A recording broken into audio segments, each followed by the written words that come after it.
Yeah, it's about time to bring in a very important conversation. So thank you so much, Chris. And of course, Mzansi, let's weigh in on that conversation because you know how this works. It's two ways, yeah? You know how you get it. But for now, though, we're going to have maybe a three-way conversation because we've got an incredible panel joining us this morning and talking about something absolutely pertinent. Because in South Africa, TB is still one of our most urgent health challenges. Yet, it often gets overshadowed by illnesses that feel more visible or immediate. Now, many people still believe TB is something that happens somewhere else, even though it affects families in every province and across every age group. Now, the truth is that early symptoms can be easy to miss, and stigma still stops many from asking for help until it's maybe too late. So let's eradicate the fallacies and let's educate ourselves, because joining us today is Dr. Erin van der Hayden from the Western Cape Department of Health, and we have Goodman Makanda, an advocacy officer at TB Proof and a TB survivor. Now, they're here to help us understand the realities of TB right now and how we can protect ourselves and the people we love. So firstly, to both of you, thank you so much for joining this conversation. But how are you this morning? How are you doing? I think we're okay. We're good. Yeah. I think we're excited to be here and excited to chat about TB because I mean this is what we do. This is what we breathe. And And especially in our country because it is something that does affect us. So, Dr. Erin, let's talk about it because TB in 2025, I think maybe we've been educated, maybe we've been leaning into some fallacies, but what's the situation and what are some of the misconceptions that you're still hearing in this day and age?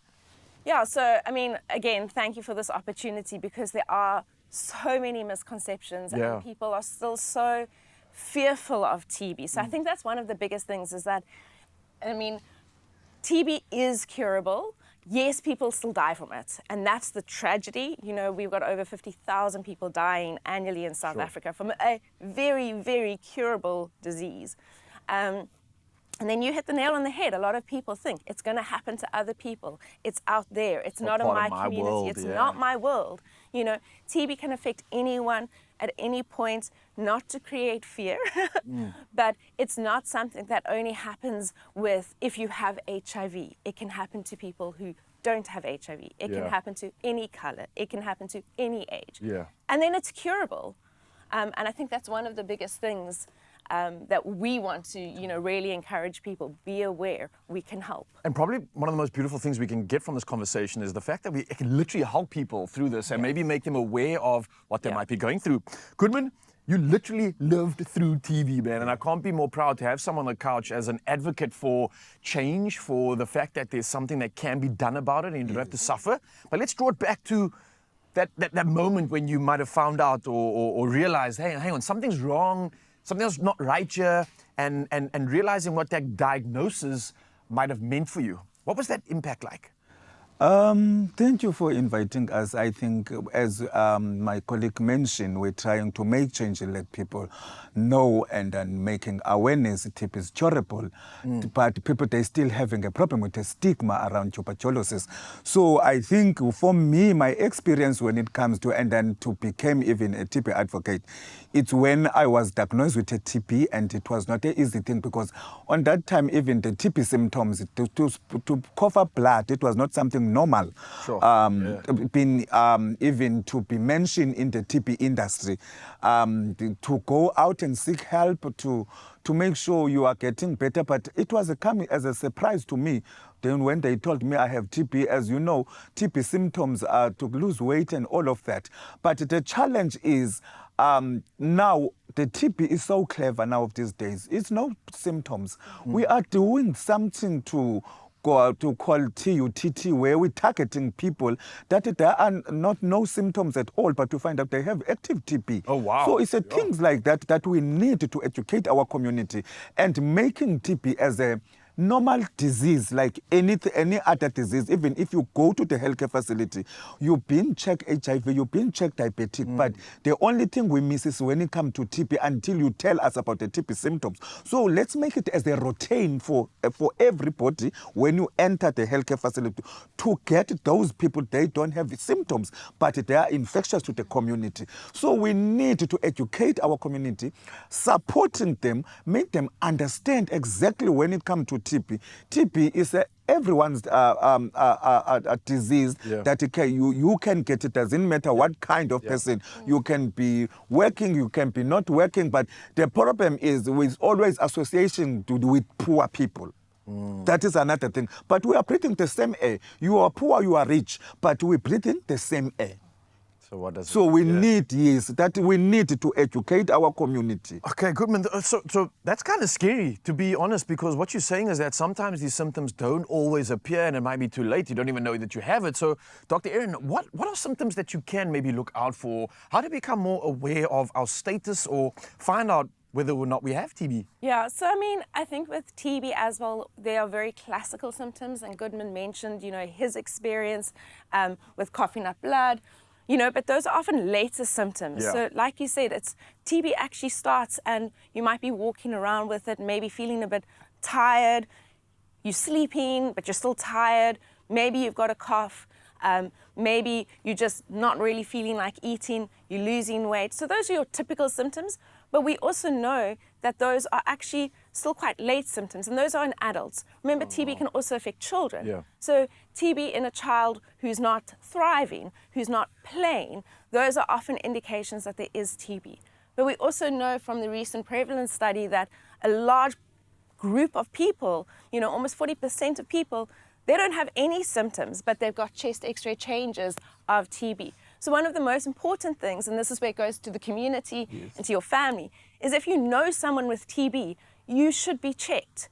And this also then goes to the person with TB is, if you have TB, you need to tell people because you have to protect your family, you have to protect your friends and your co-workers, your school settings. So I think that those are, there needs to be more open, honest conversations, bearing in mind the whole stigma, and that's why we're here, is to say, it's okay, it's no one's fault. This is an infectious disease through the air. We can't blame people, but you have to tell people. Yeah, and these are the conversations that can actually protect people in the end, being aware of the status or being aware of how you can impact somebody.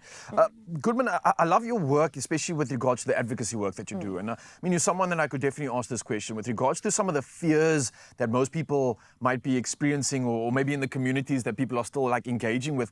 What are some of those big fears? Is it the diagnosis? Is it maybe the disease itself? Or maybe the way others might necessarily treat you knowing that you have TB? What have you experienced, or what do you note in your side? I've been working with the community for such a long time, and as a patient also myself. Yesterday, I met one of the TB patients that was infected by the friend.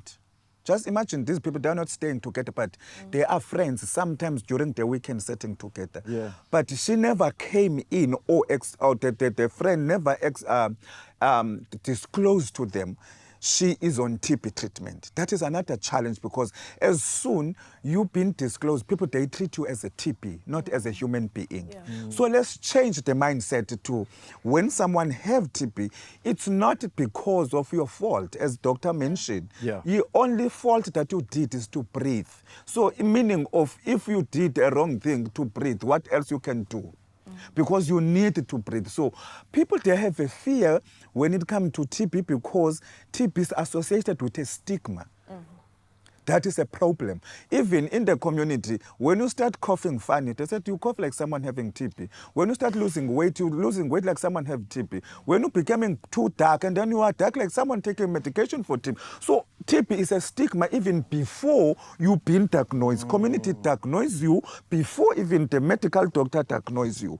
So if we can make TB as normal disease like diabetic, make people feel comfortable when you're having TB. Speak about it. You will be finding even people, when they finish medication, they don't want nothing to do to talk about TB. I'm the only doing advocating around TB because I see the situation, the gap in between, because to give the medication without understanding and support of the patient, that is another thing. We came up with a pilot to say, do motivational interview, not talking about the medication, but I want to hear who you are exactly. Tell me who you are, so I can understand you, so I can identify the loss to follow up in an early stage, to speak with the clinician to say, this is a problem, this person is not working. As soon the person getting better, I think this person will disappear to look a job somewhere. Let's act now before that comes. So if we can come with all of these ideas,